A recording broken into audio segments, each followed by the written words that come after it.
And Yeah, yeah. I mean, it's still, I mean, still a massive smash. But how did you deal with the Babyface comparison from Nobody Knows? Because it felt, I mean, for us who are fans from the outside, is that LA and Babyface is split, and he was getting somebody that sounded like Babyface. So you and actually, that was the rumor that we were as fans were getting.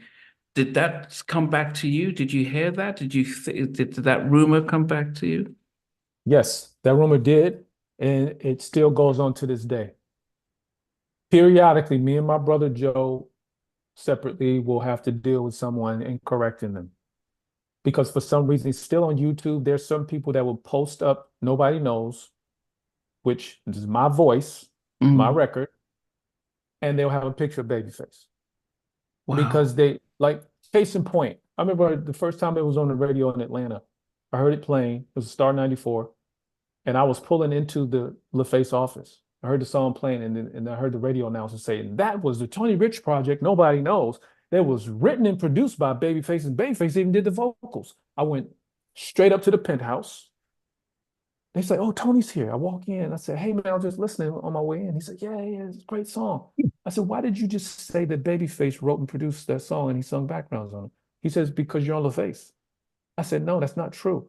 I said, "Here's the credits. It's sitting right here in your face. It was written by Joe Rich and Don Dubose. It was produced by Tony Rich.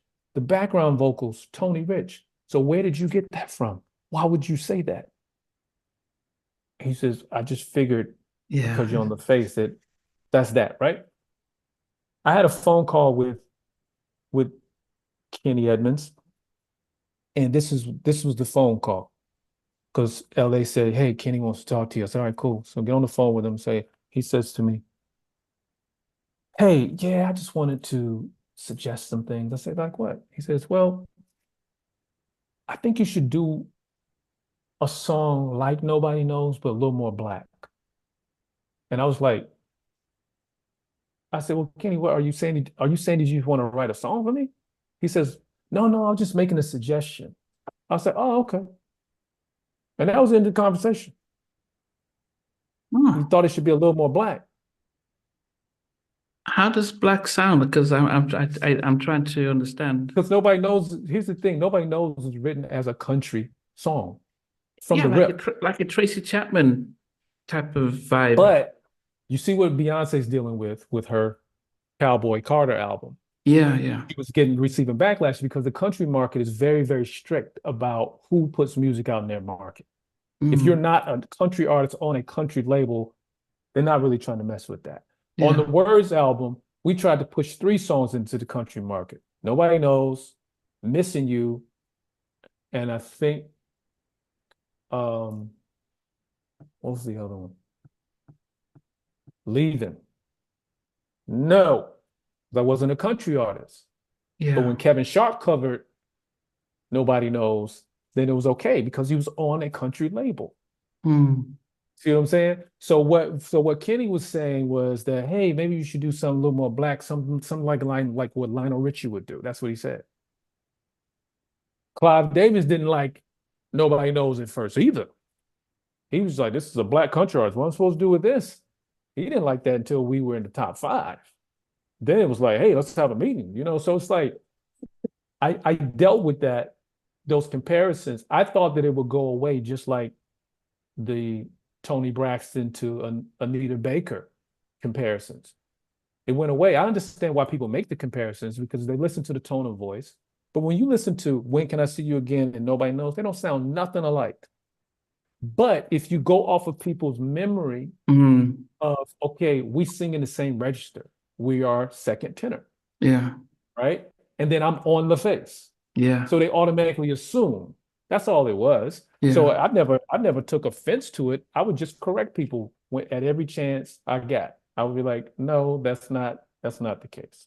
And they So assume that it's like, yo, I've never worked with him. So how would he do a yeah. song for me if we've never worked together? Yes, I think no, I think the what I was getting, because I went to college in Wisconsin, and it was more like LA and Babyface had fallen out, and so Yeah. LA was looking for somebody who sounded like Babyface to replace and to say, well, we don't need you anymore. So as I said, you're talking about a label as a radio station saying, yeah, this is written and produced by Babyface, but you can see other rumors, that you were Babyface replacement because he was going to do his Yab Yum stuff, and so we're going to find someone else, and then No, that's what's so funny about that was Yab Yum was not formed until I was probably at LaFace about 3 or 4 years. But you know what it was that they split up way before I moved to Atlanta. See what I'm saying? Like LA didn't discover me. Harry did. Yeah. Or should I say, let me take that back.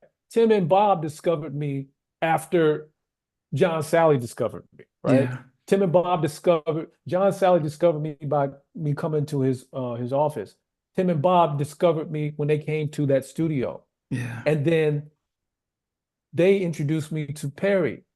So it's like I just so happened to come at that's why LA said that he would always say whenever I see him, he said, I'm a godsend, because that would have proven true if me and LA had become a songwriting production duo. That wasn't the case. We never did. And you only did the one slip in on Boyz II Men. You see LA's name as on Tony Braxton and the Boyz II Men's album as the two of us producing those songs, but LA did that because he knew I was new and he knew they wouldn't really feel that comfortable. Yeah. So he just said, I'm gonna just put my name on it and sit in the session so you feel comfortable.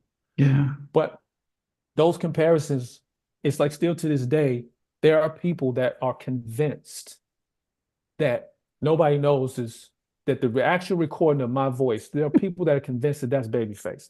I mean, even saying that, oh, I saw the video. I saw him singing it live. And then you have other people that know better saying like, all right, show me the proof. But some people they're like, I don't care what you say. That's Babyface. Yeah. That's what they say. It's insulting to what me and my brother created. But at the same time, I understand why people do that. Yeah. They just don't want to let that go. But the reality is that we've never worked together. He's never written a song. I've never been in the studio with him recording anything. I've never had dinner with him. I don't know him like that. But I have mad respect for everything he's ever written because he's a brilliant songwriter. Yeah. And unfortunately, we didn't get a chance to work together.